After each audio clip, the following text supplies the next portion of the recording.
And you want to come closer, you can come closer. I don't have that camera thing here.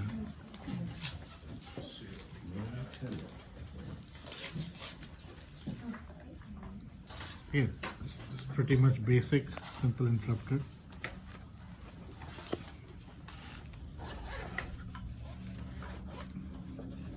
Not the most precise instruments, these ones, but compared to what we do, but not too bad. So again, buccal to facial, right? So the important thing is to be equidistant.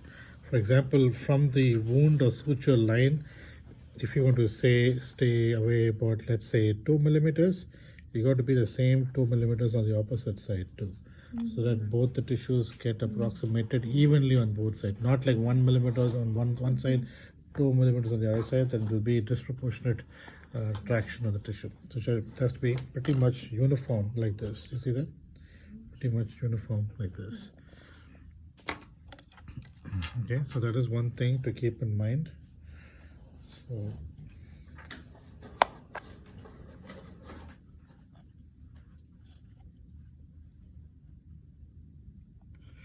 first bite, take it out completely. So when you're trying to take the first bite, you have to look at the way I kind of got my finger holding the needle. So it comes together. So from here, go up here and try to keep the sharp part in between the thumb pad. So by this, you won't get poked. Neither you will hurt anybody else. Okay, so if you leave it like this, if you leave it like that, then you'll get hurt. So always try to come from the portion like this all the way here. It stays like this, and then you start pulling.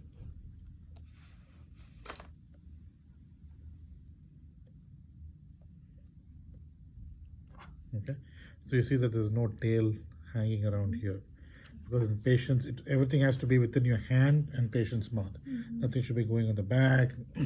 You know, they're not fully draped, so it's get contaminated, right? So then first thing is, the next is you have to do a second bite.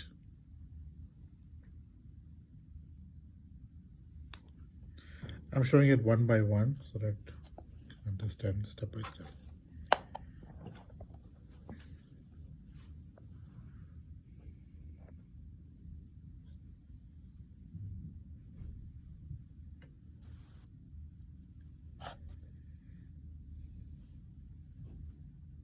Okay,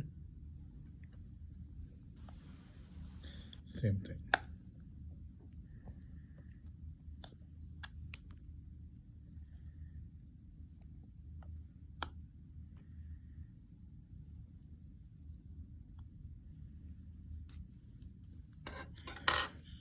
So when you're tying knots, we need to put a surgeon's knot.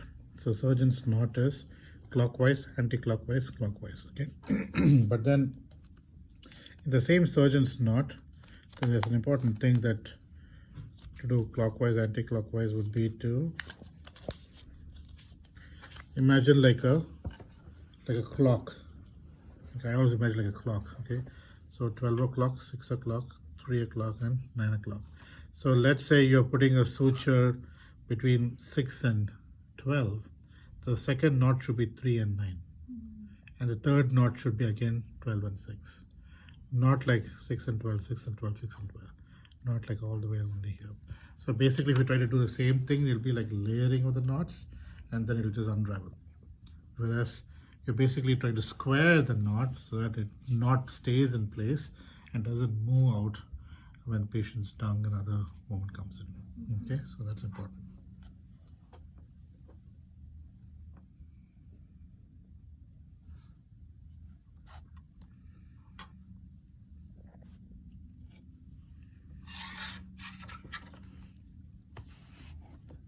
Clockwise. Let's do. Yeah, you don't want to strangulate. Just want to have enough tension. Okay.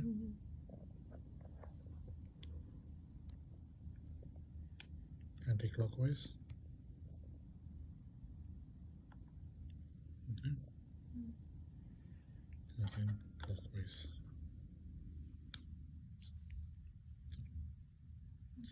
3 knots, okay, and then knot should lay on the buckle side, okay. And also this strand I left, it's a little bit longer than normal. It should be as short as possible because this strand gets cut off. So you don't want to lose or waste a lot of suture, especially we're going to use a lot of suture for other purposes. Okay, so especially so when you're trying to cut this, so again when you're trying to cut it, so make sure you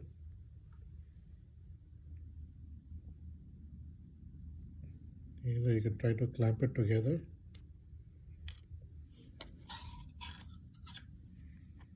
Leave minimal, so not a lot, just a little bit. That's it. For silk, you got to leave a little bit longer because you need something to hold on to it when you're taking it on. For chromic and all those things, you don't need to leave so much of it because it's going to dissolve by itself.